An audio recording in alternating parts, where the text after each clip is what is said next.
जब तुम भोजन करते हो तो तुम्हें लगता है कि तुम केवल पेट भर रहे हो, लेकिन प्रकृति की दृष्टि से ऐसा नहीं है।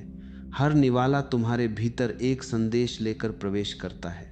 शरीर उसे केवल पचाता नहीं, पढ़ता भी है। हर स्वाद, हर सुगंध, हर तत्व तुम्हारी कोशिकाओं से एक मौन संवाद करता है। यह संवाद इतना सूक्ष्म होता है कि अधिकांश लोग उसे कभी सुन ही नहीं पाते। लौंग और लहसुन इसी मौन संवाद के दो रहस्यमय पात्र हैं। बाहर से देखने पर वे साधारण लगते हैं, बाजार में सब्जियों के साथ बिकते हैं, रसोई में मसालों के बीच रखे रहते हैं, लेकिन कई बार सबसे बड़ा रहस्य वहीं छिपा होता है जिसे दुनिया सबसे सामान्य मान लेती है। प्रकृति का स्वभाव भी अजीब है। वह अपने सबसे गहरे रहस्य कभी शोर में नहीं छिपाती, वह उन्हें साधारणता के पर्दे में छिपा देती है। प्राचीन वैद्य इन्हें केवल स्वाद का हिस्सा नहीं मानते थे। कई संस्कृतियों में इनके उपयोग के अपने नियम थे। कहीं इन्हें शक्ति का स्रोत कहा गया, कहीं इन्हें विशेष परिस्थितियों तक सीमित रखा गया। यह विरोधाभास किसी भ्रम से पैदा नहीं हुआ। इसके पीछे मनुष्य के अनुभवों की लंबी यात्रा थी। अनुभव जिन्हें बाद में लोगों ने नियम बना दिया, लेकिन नियम बच गए और अनुभव खो गया। यही मनुष्य की सबसे पुरानी भूल है। वह परिणाम को पकड़ लेता है, कारण को भूल जाता है। कोई कह देता है कि यह अच्छा है तो सब उसे अच्छा मान लेते हैं। कोई कह देता है कि यह बुरा है तो लोग उससे डरने लगते हैं। लेकिन प्रकृति कभी किसी वस्तु को अच्छा या बुरा नहीं बनाती, वह केवल शक्ति देती है। उस शक्ति का उपयोग कैसे होगा, यह उस व्यक्ति पर निर्भर करता है जो उसे ग्रहण कर रहा है। तुम्हारे भीतर केवल शरीर नहीं है, तुम्हारे भीतर ऊर्जा की एक निरंतर धारा बह रही है। कभी तुम बिना कारण प्रसन्न हो जाते हो, कभी बिना कारण भारी महसूस करते हो, कभी मन शांत रहता है, कभी छोटी सी बात भी तूफान बन जाती है। क्या यह सब केवल विचारों का खेल है, या जो तुम रोज खाते हो उसका भी इस अदृश्य संसार से कोई संबंध है? यदि भोजन केवल कैलोरी होता तो हर स्वस्थ शरीर शांत भी होता, लेकिन ऐसा नहीं है। किसी के पास ताकत है फिर भी बेचैनी है, किसी के पास साधारण भोजन है फिर भी भीतर गहरा संतुलन है। इसका अर्थ है कि जीवन का विज्ञान केवल पोषण का विज्ञान नहीं है, इसके भीतर कुछ और भी है, कुछ ऐसा जिसे आधुनिक मनुष्य ने सुविधाओं की भीड़ में लगभग भुला दिया है। लौंग और लहसुन की कहानी यहीं से शुरू होती है। यह कहानी मसालों की नहीं, यह उस अदृश्य पुल की कहानी है जहां प्रकृति और मनुष्य एक दूसरे से मिलते हैं, जहां स्वाद केवल जीभ पर नहीं ठहरता बल्कि भीतर तक यात्रा करता है, जहां एक छोटी सी कली और एक साधारण सी फांक भी तुम्हारे शरीर में ऐसी प्रक्रियाएं शुरू कर सकती है जिनका तुम्हें आभास तक नहीं होता। लेकिन सबसे बड़ा प्रश्न अभी भी सामने खड़ा है। यदि ये दोनों वस्तुएं वास्तव में इतनी प्रभावशाली हैं तो शरीर के भीतर प्रवेश करने के बाद आखिर ऐसा क्या करती हैं जिसे समझने में मनुष्य को सदियां लग गईं? जिस प्रश्न पर हमने अपनी यात्रा रोकी थी, अब वहीं से आगे बढ़ते हैं। यदि लौंग और लहसुन सचमुच केवल स्वाद नहीं है तो शरीर इनके साथ करता क्या है? क्या वे बस पेट में जाकर घुल जाते हैं, या फिर उनके प्रवेश के साथ शरीर के भीतर कोई ऐसी प्रक्रिया शुरू होती है जिसे हमारी आंखें कभी देख ही नहीं पाती? कल्पना करो कि तुम्हारा शरीर एक विशाल नगर है। इस नगर में अरबों जीवित कोशिकाएं अपने अपने कार्य में लगी हुई हैं। कोई मरम्मत कर रही है, कोई रक्षा कर रही है, कोई नई ऊर्जा बना रही है, तो कोई पुरानी क्षति को भर रही है। बाहर से सब शांत दिखाई देता है, लेकिन भीतर हर क्षण असंख्य घटनाएं घट रही होती हैं। और इसी नगर में जब कोई प्राकृतिक तत्व प्रवेश करता है तो उसे केवल भोजन समझकर नहीं छोड़ा जाता। पहले उसकी पहचान होती है, फिर उसका प्रभाव तय होता है। लहसुन के भीतर ऐसे जैव सक्रिय तत्व पाए जाते हैं जो उसके कटते या कुचलते ही सक्रिय होने लगते हैं। यह प्रकृति का एक अद्भुत संकेत है। जैसे किसी बीज को अंकुरित होने के लिए सही परिस्थिति चाहिए, वैसे ही उसके भीतर छिपी शक्ति भी सही क्षण पर जागती है। वैज्ञानिकों ने पाया कि ये सक्रिय तत्व शरीर की अनेक जैविक प्रक्रियाओं के साथ संवाद करते हैं। वे वहां पहुंचने का प्रयास करते हैं जहां संतुलन बिगड़ने लगा हो। दूसरी ओर लौंग अपने भीतर सुगंधित प्राकृतिक यौगिकों का संसार समेटे रहती है। उसकी तीव्र खुशबू केवल इंद्रियों को आकर्षित नहीं करती, बल्कि यह बताती है कि उसके भीतर ऐसे तत्व मौजूद हैं जिनका प्रभाव सामान्य नहीं है। सदियों पहले लोग इनके रासायनिक नाम नहीं जानते थे, फिर भी अनुभव के आधार पर उन्होंने इनके गुण पहचान लिए थे। कभी कभी अनुभव विज्ञान से पहले जन्म ले लेता है और विज्ञान बहुत बाद में उसके पीछे पहुंचता है।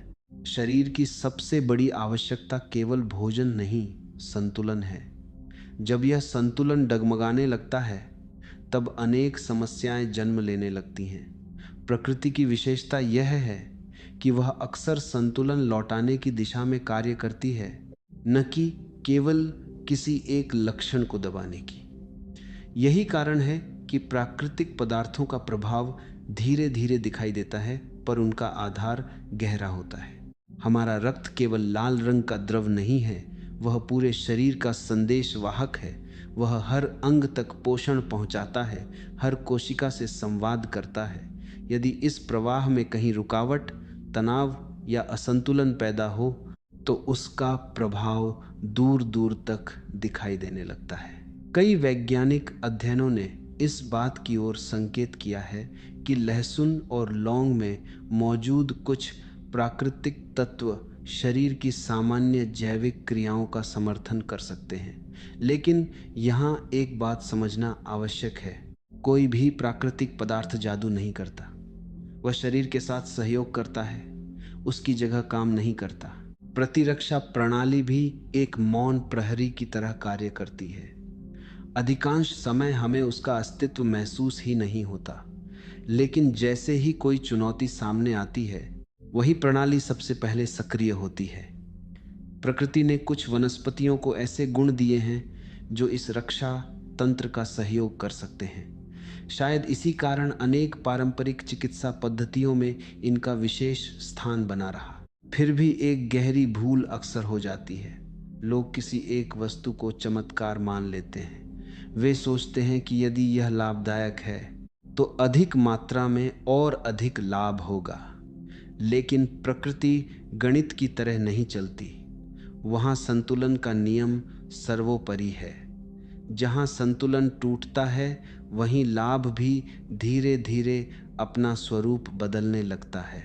अब तक हमने शरीर की उस अदृश्य प्रयोगशाला की झलक देखी, जहाँ लौंग और लहसुन अपने सूक्ष्म प्रभाव छोड़ते हैं। लेकिन एक रहस्य अभी भी अनछुआ है। यदि ये केवल रक्त, कोशिकाओं और प्रतिरक्षा तक ही सीमित नहीं है, यदि इनकी उपस्थिति हमारे भीतर ऊर्जा की लय को भी छूती है, तो क्या इनका प्रभाव मन पर भी पड़ सकता है? क्या जो वस्तु शरीर की गहराइयों तक पहुंचती है, वह चेतना के द्वार तक भी पहुंचने की क्षमता रखती है? यही अगली यात्रा का सबसे रोचक रहस्य है। यदि शरीर और मन दो अलग अलग संसार होते, तो शायद यह प्रश्न कभी जन्म ही नहीं लेता। लेकिन जिसने अपने जीवन को ध्यान से देखा है, वह जानता है कि शरीर की हल्की सी असुविधा भी मन को बेचैन कर देती है, और मन का एक छोटा सा तनाव पूरे शरीर का संतुलन बिगाड़ सकता है। दोनों अलग दिखाई देते हैं, पर वास्तव में एक ही वृक्ष की दो शाखाएं हैं। यही कारण है कि प्राचीन साधकों ने भोजन को केवल पोषण का विषय नहीं माना। उनके लिए यह चेतना के वातावरण का भी हिस्सा था। वे यह नहीं पूछते थे कि भोजन में कितने गुण हैं, वे यह देखते थे कि भोजन के बाद भीतर कैसी तरंग उठती है। क्या मन अधिक स्थिर हुआ या अधिक चंचल? क्या भीतर स्पष्टता आई या विचारों का शोर बढ़ गया? उनके लिए यही सबसे बड़ी कसौटी थी। यहीं से लौंग और लहसुन को लेकर अलग अलग परंपराओं की धारणाएं सामने आती हैं। कुछ जीवन पद्धतियों में इन्हें दैनिक स्वास्थ्य का सहायक माना गया, जबकि कुछ ध्यान केंद्रित परंपराओं में इनके सेवन को सीमित रखने की सलाह दी गई। इसे विरोधाभास समझना आसान है, लेकिन संभव है कि दोनों अपने अपने संदर्भ में सही हों। सोचो, एक ही अग्नि भोजन भी पकाती है और घर भी जला सकती है। दोष अग्नि का नहीं, उसके उपयोग का है। उसी प्रकार कोई पदार्थ हर व्यक्ति के लिए हर परिस्थिति में समान प्रभाव नहीं छोड़ता। एक किसान जो पूरे दिन कठोर श्रम करता है, उसकी आवश्यकताएं अलग हैं। एक साधक जो घंटों मौन बैठकर सूक्ष्म ध्यान में उतरना चाहता है, उसकी आवश्यकताएं अलग हो सकती हैं। प्रकृति एक ही उत्तर सबको नहीं देती। ध्यान की दुनिया में एक शब्द बार बार आता है, सूक्ष्मता। जैसे जैसे मन शांत होने लगता है, वह छोटी से छोटी आंतरिक हलचल को भी महसूस करने लगता है। जिस व्यक्ति का मन हर समय बाहरी भागदौड़ में उलझा रहता है, उसे शायद इन अंतरों का अनुभव कभी न हो, लेकिन जो भीतर उतरने की कला सीख लेता है, उसके लिए बहुत छोटी बातें भी स्पष्ट हो जाती हैं। यही एक खतरा भी जन्म लेता है। लोग दूसरों के अनुभव को अपना सत्य बना लेते हैं। किसी साधु ने किसी कारण से एक नियम अपनाया और धीरे धीरे वह नियम सबके लिए सार्वभौमिक सत्य घोषित कर दिया गया। फिर किसी ने यह नहीं पूछा कि उस नियम के पीछे परिस्थिति क्या थी, उद्देश्य क्या था, और क्या वही परिस्थिति हर व्यक्ति के जीवन में मौजूद है। जीवन नकल से नहीं चलता, चेतना उधार नहीं मिलती।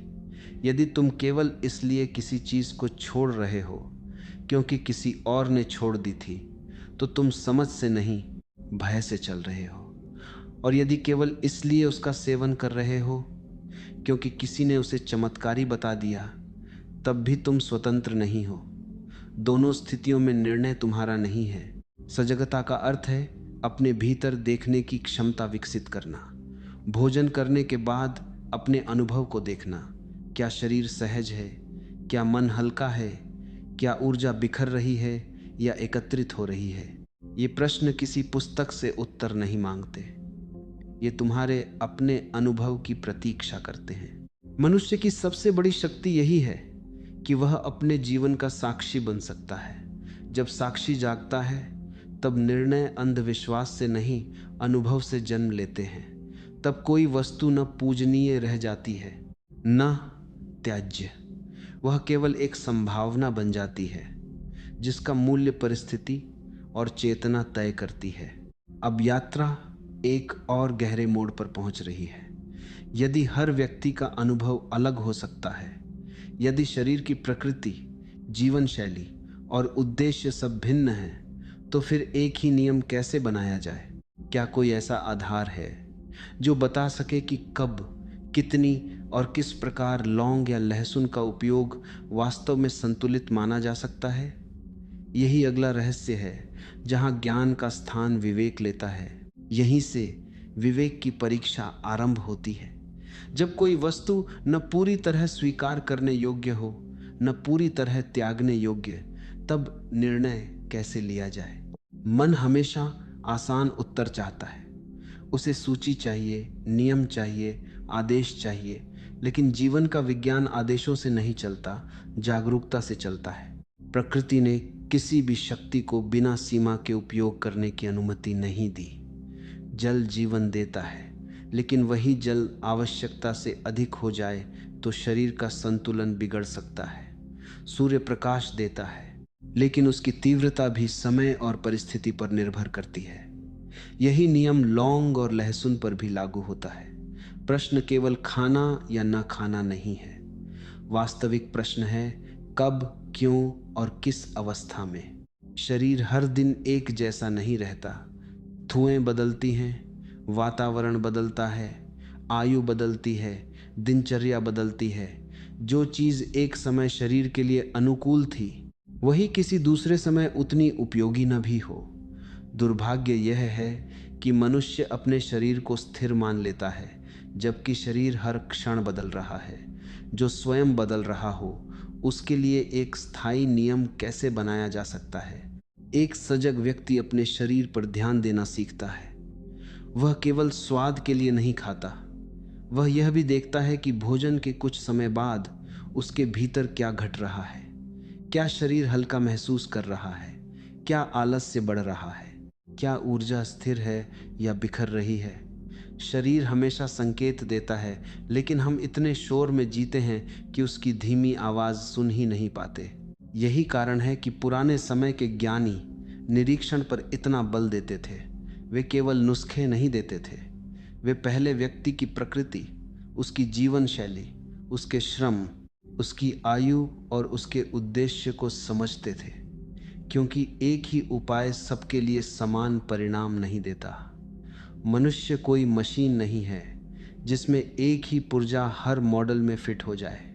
आज की सबसे बड़ी विडंबना यह है कि जानकारी बहुत है, लेकिन आत्म निरीक्षण बहुत कम है। कोई वीडियो देखता है और तुरंत घोषणा कर देता है कि अब से यही सर्वोत्तम उपाय है। अगला वीडियो आता है और पिछला विश्वास टूट जाता है। इस तरह मनुष्य ज्ञान नहीं, सूचनाओं के बीच झूलता रहता है। सूचनाएं दिशा नहीं देती, वे केवल विकल्प देती हैं।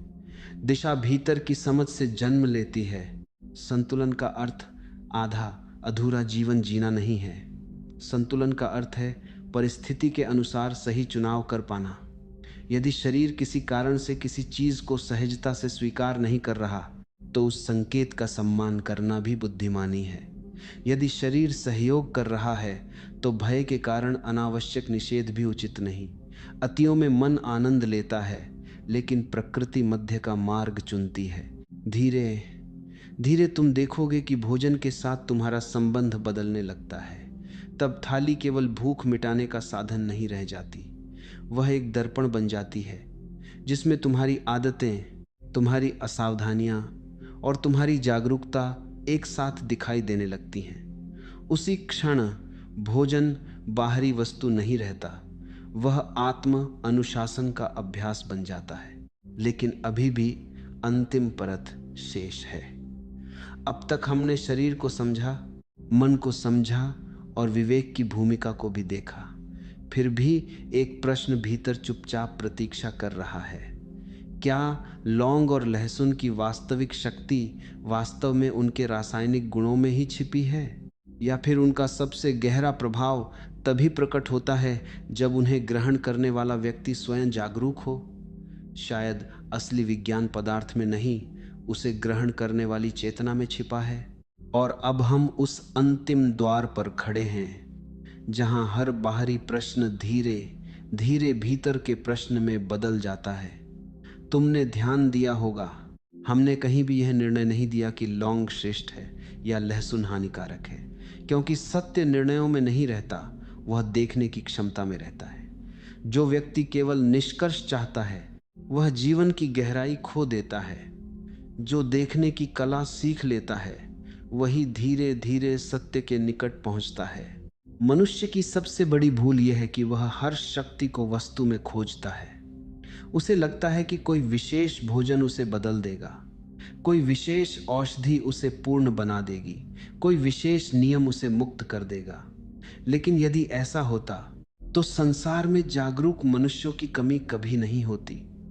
वस्तुएं केवल संभावना देती हैं, परिवर्तन का द्वार भीतर खुलता है। एक बीज को देखो, उसके भीतर पूरा वृक्ष छिपा है, फिर भी हर बीज वृक्ष नहीं बनता। क्यों? क्योंकि केवल बीज पर्याप्त नहीं है। मिट्टी चाहिए, जल चाहिए, प्रकाश चाहिए और सबसे बढ़कर समय चाहिए। इसी प्रकार किसी भी प्राकृतिक पदार्थ का प्रभाव भी अकेले नहीं आता। वह तुम्हारी जीवन शैली, तुम्हारी मानसिक स्थिति, तुम्हारी आदतों और तुम्हारी सजगता के साथ मिलकर अपना परिणाम बनाता है। यदि कोई व्यक्ति दिन रात असंतुलित जीवन जीता रहे और फिर आशा करे कि केवल कुछ लौंग या कुछ लहसुन उसके सारे दोष मिटा देंगे, तो वह प्रकृति से नहीं, अपनी कल्पना से बात कर रहा है। प्रकृति कभी शॉर्टकट नहीं देती, वह धीरे चलती है, लेकिन उसके कदम गहरे होते हैं। उसे जल्दी नहीं होती, क्योंकि उसे प्रदर्शन नहीं करना, संतुलन बनाना होता है। यही कारण है कि प्राचीन ज्ञान बार बार एक ही दिशा की ओर संकेत करता है, लेकिन शब्द बदल देता है। कहीं इसे सजगता कहा गया, कहीं साक्षी भाव, कहीं संयम और कहीं आत्म ज्ञान। नाम अलग है, संकेत एक ही है। जब तक भीतर देखने वाला जागृत नहीं होता, तब तक बाहर की हर वस्तु सीमित ही रहती है। और जिस दिन भीतर का दर्शक जाग जाता है, उसी दिन साधारण से साधारण अनुभव भी शिक्षक बन जाता है। तब भोजन भी ध्यान बन सकता है, पानी पीना भी ध्यान बन सकता है, सांस लेना भी ध्यान बन सकता है, क्योंकि परिवर्तन क्रिया में नहीं, क्रिया करने वाले की उपस्थिति में होता है। यदि तुम पूरी जागरूकता से भोजन ग्रहण करते हो, तो तुम केवल स्वाद नहीं लेते, तुम अपने शरीर के साथ एक जीवित संबंध बनाते हो। उस संबंध में भय नहीं होता, अंधविश्वास नहीं होता, केवल अनुभव होता है। याद रखो, विज्ञान तुम्हें बताएगा कि किसी पदार्थ में कौन से तत्व हैं, पर विज्ञान यह नहीं बता सकता कि तुम अपने शरीर की भाषा कितनी गहराई से सुनते हो। उसी प्रकार आध्यात्मिकता तुम्हें भीतर देखने की कला सिखा सकती है, लेकिन यदि वह शरीर की वास्तविक आवश्यकताओं को नज़रअंदाज करे, तो वह भी अधूरी रह जाएगी। पूर्णता तब जन्म लेती है जब बाहरी ज्ञान और भीतरी अनुभव एक दूसरे के विरोधी नहीं,